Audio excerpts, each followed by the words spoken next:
All right, sorry. I'm here. I made it. Welcome to the closing beat, everybody. Last second, but made it in here. Busy day.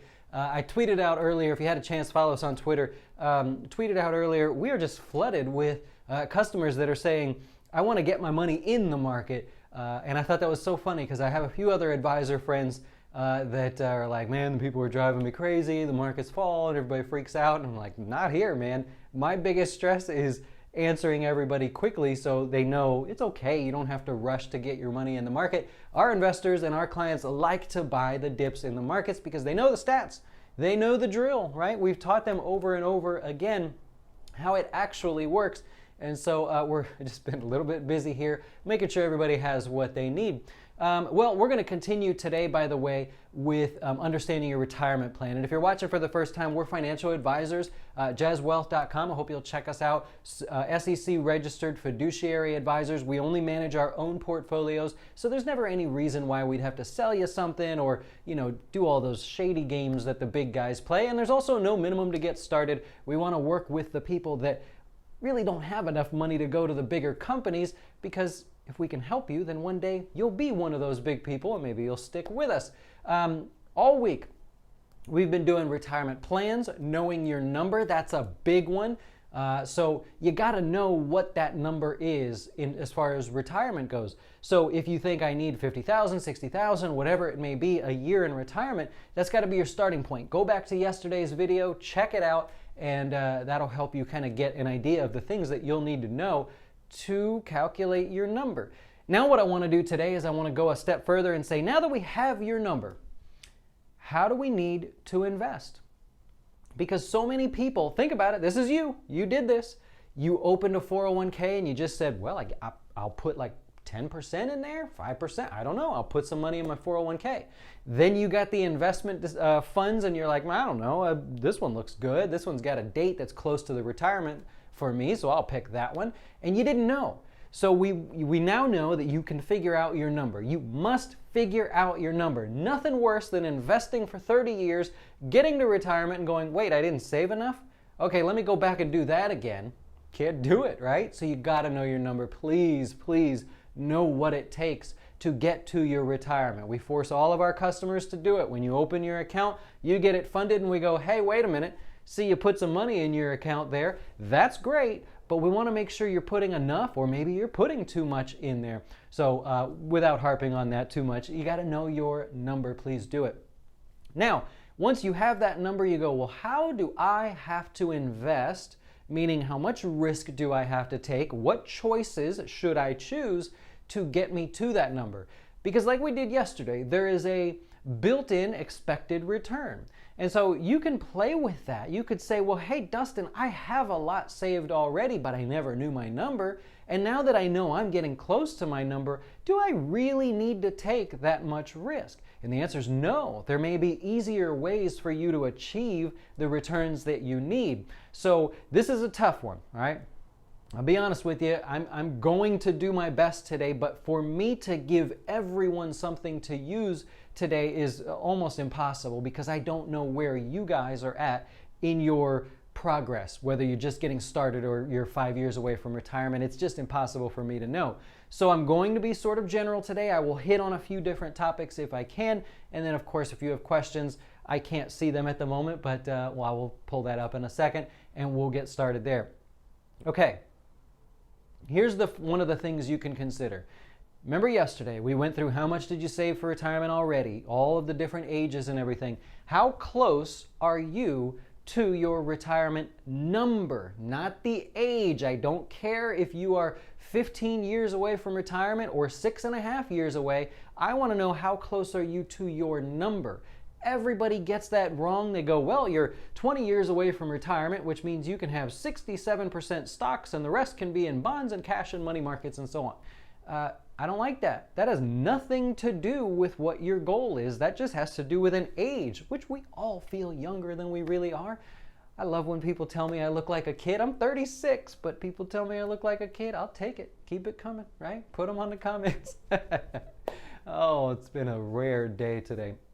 Okay, so how close are you to your retirement? If you are close, you don't have to take much risk. There is no need for you to go in there and say, well, I would like to participate in Apple and Amazon and Tesla ahead of earnings today because I want to take that kind of risk. You don't need to. And I think you guys know that. I mean, most people know if they're close to hitting a goal, then you don't really have to try so hard. So remember, this is the number one thing to think about. This is it right here. You are only investing for your goal. Not what you see on TV, not what you read in a book, not what your friend tells you, not what the bank tells you. You're investing for your number. If your number is X, then you take not a cent more risk than you have to get to X. If your number is X plus 50, then you take obviously more risk, more growth, but you don't push the envelope so far. I did a great video a while back on how mutual funds eventually don't make any sense. The more risk you're willing to take, the less attractive a mutual fund becomes because you're essentially taking excess risk for minuscule increases in your potential returns, really. So it's the same way in your retirement account. If you're shooting for $40,000 a year and you already have $700,000 saved up and 10 years left to retirement, you take this much risk. I want you guys to think like millennials. You do only the minimal required work and effort to get to whatever the goal is. I'm a millennial, so I guess I'm a millennial. Am I a millennial? 36? That's right. Maybe not. Maybe 32 was the cutoff. I'm not sure. But I want you to think like the kids. You know how you give your kids a hard time and you go, you just won't do anything. You'll do the minimum amount of work to get me happy with the fact that you cleaned your room or whatever it is. I want you to think that way with your retirement. You do the minimum amount of effort as far as risk and growth goes to get to your number, okay? So that's a big difference there. Someone's going to have a problem with that. I understand you might think, oh, you should invest more, and what about emergencies and all that? Doesn't matter. We figured out your number. We accounted for all of that in figuring out your number. So now we want to take as little risk as possible to get to that number, okay? All of the people that say, I want as much growth as possible, I want to beat the markets, I want to just see ridiculous returns, save that for your personal wealth account, right? Now, it may be that you're so young, you can go for that kind of risk. And I hope that's the case, that you could just be growth, full on, swing for the fences, go for growth. But as you age, we just don't need to do that, right? And that's why they always say, well, advisors can't beat the markets. They're not supposed to, right? So if you dig a little deeper on that, advisors are supposed to taper off your risk as you get closer to your goals. A lot of them are not very good at it. I happen to know a bunch of them that are, and I'm not going to badmouth anybody. But as you get closer to your goal, taper off that risk. You spent time swinging for the fences. You suffered the ups and downs. You see what the market's doing now. 10 years from now, you may be able to scale back a little bit, okay? Personal wealth account, that's where you take all the risk that you want. So short answer there, take as little risk as possible. Now, it could be that you have other income. It's very popular these days, actually, that people have side jobs. They're building up side gigs. I talked to a guy the other day, sells these desks, beautiful, beautiful desks on Etsy. And I'm going to order one of these desks because it's total industrial modern. It's the total vibe that I'm going for. And he builds them. And he just simply, he takes his time. They're well-made desks, and it takes him a while. And he just does it in his spare time, snaps a couple pictures, puts them on Etsy, puts it on Etsy, and sells them, makes a little income there. Now, he has a log of these that are going where he's eventually going to build these all up so that when he gets older, he doesn't have to actually build them anymore. He could just put them together and then sell them. Okay. That's cool. So remember we did yesterday the other income. We used the example of someone who had rental property and they were going to collect $2,000 a month in income. Well, if their retirement number was $40,000 a year and we know that 24 of it is coming from rental income, we don't really have a lot to make up there. My job is a lot easier. You might not even need me. I'd be honest with you. If you told me that was your goal, I'd say, gosh, you don't need to use Jazz Wealth. You could just do this yourself. Let me give you some tips and send you on your way. And so with that in mind, that person may not need to invest aggressively. So other income. The third thing I want you to think about is your spread between your accounts. We say in the industry, your account spread. I'm not sure if I came up with that. I've never heard anybody else say that, actually. Only one other guy, but he's a friend of mine, so I think I'm going to say I came up with that. So your account spread. Most people do not have one retirement account. They have something at work. They may have some kind of pension or other defined compensation plan, and they may have a Roth or a traditional personal wealth account that they're using for retirement. And so you have a spread, right? You've got a couple things going on there. And so how to invest might mean that the accounts that are tax advantaged have all of the higher growth products, have all of the dividends if that's where you're at in your life, your real estate investment trust, things like that, where you wouldn't want them in a taxable account. So your account spread makes a big difference as well. And that's where, it gets a little confusing, but that's where you're going to say, okay, overall, I'm investing for a set amount of growth. Now, when I divide up my pieces, I realize that for a greater tax advantage, I need to be spread out like this, or whatever you come up with. So that's a big one right there. Really. And so you're going to have that mix of those different portfolios across them. So, for example, if we have a customer who has a larger account balance and they're getting really close to their goal, they might need a little growth, but dividends. Our dividend fund pays over 3.5%. So that's actually really, really good for them as far as not needing to take a lot of risk. They get a little dividend, 3.5%. Maybe they get a little growth on top of that, and they've essentially met their withdrawal rate if you're a 4% withdrawal rate type person. So just depends on where you're at. If there's someone who has a lot of other income, then we may look at what we call our growth and income mix. It's a lot of bond-heavy ETFs. It's a lot of dividend real estate investment trust. It's a lot of that slower-moving, higher income-paying products that, essentially allow that person to kind of stay right in there with just a touch, a bit of growth there, okay? If you're 30 years old and you're just getting started, then I would suggest an aggressive mix where we pile up a lot of our funds together, our large cap, small cap, our aggressive stock fund, our growth stock. We put those things together and we say, great, this product, this mix as a whole is going to move really fast, but you can afford it because you're 30 and you're just getting started. And you can be aggressive because you got 35 plus years until you retire. So let's swing for the fences, okay?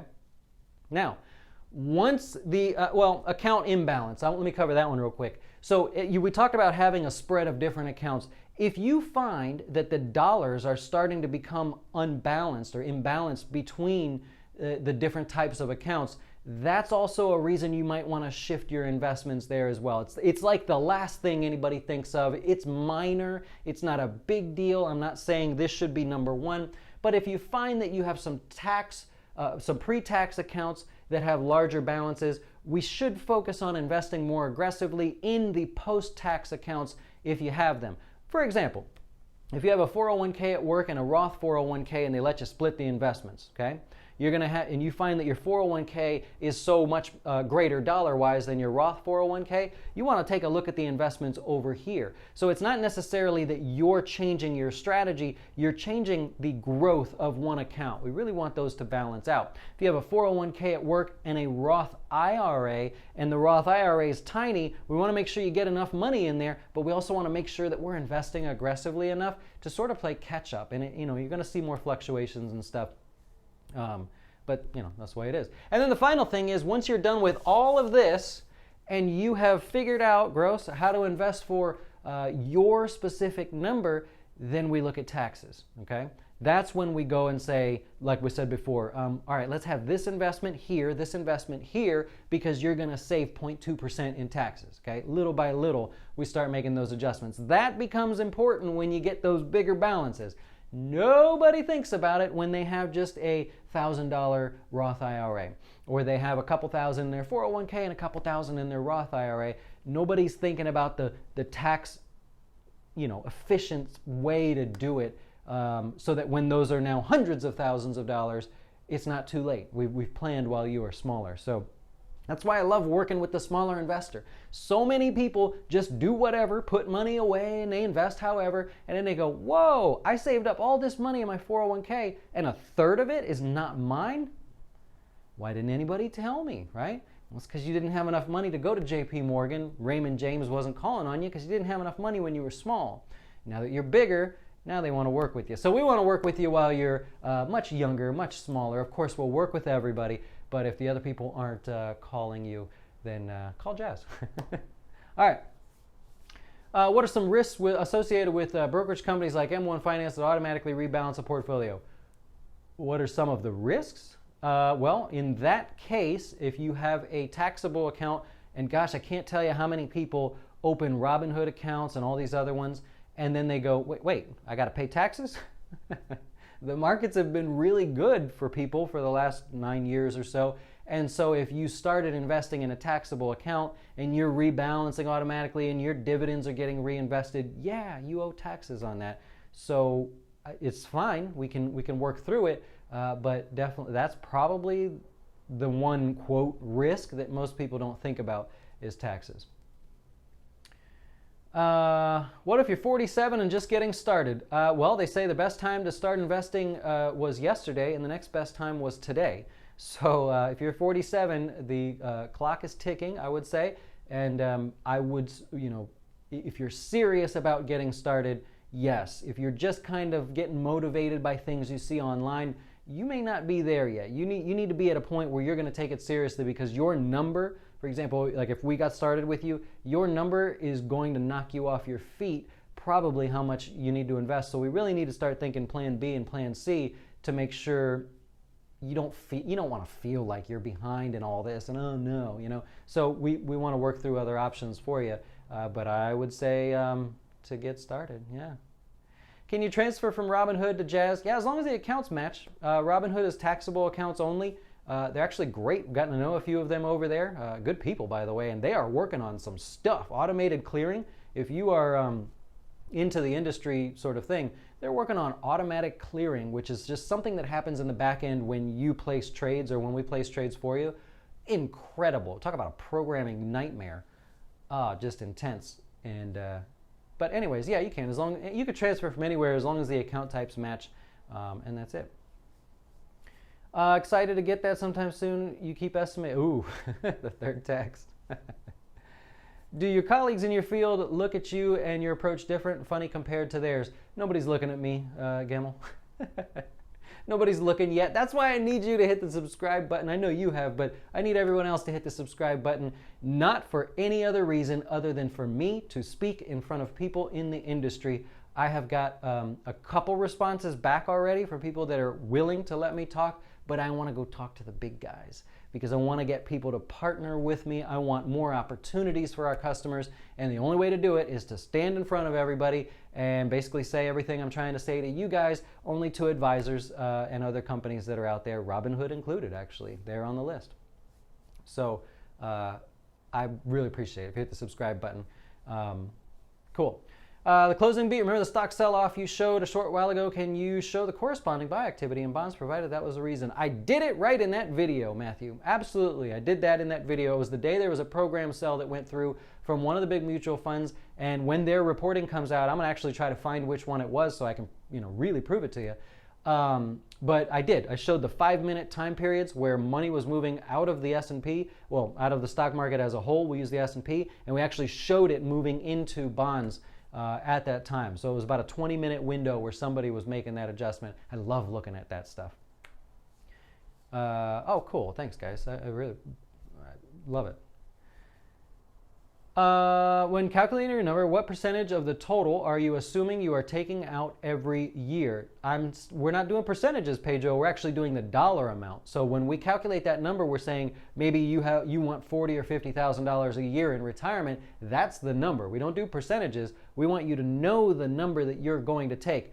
To be fair, by the way, we calculate the number in today's terms. So without making this a big thing, if you said $50,000 a year is what you want, I ask you to think of that in today's terms. When you get all the way to retirement, it's going to be $80,000+ or something, depending on how long you have to go.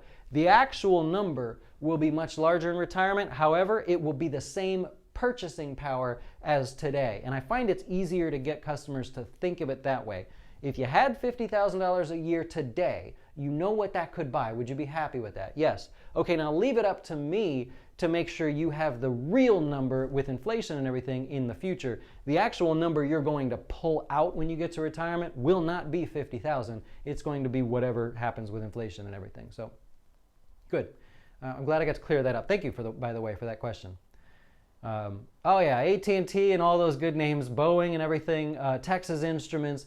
We've got so much to talk about on the closing beat today, so lots of work to do there. But hey, keep an eye on the markets. We will be back at 5 o'clock to cover it. And I really appreciate you watching. I hope you hit the subscribe button for me. You can turn the bell off. Like I said, I don't care if you want the bell to be on or off. Just the data is all that matters to me to get me in front of the good people. So if that's all I ever ask you for, every day I'll come and give you all this great stuff, just if you hit that subscribe button. And you are. I see everybody doing it. I really appreciate it. That's very, very helpful. Enjoy the rest of your day. We'll see you at 5 o'clock. Adios.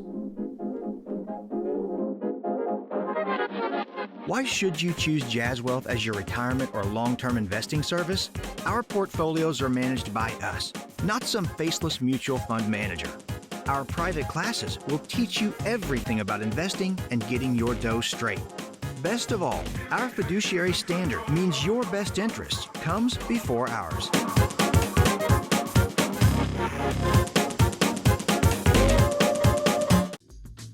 Hey, wait!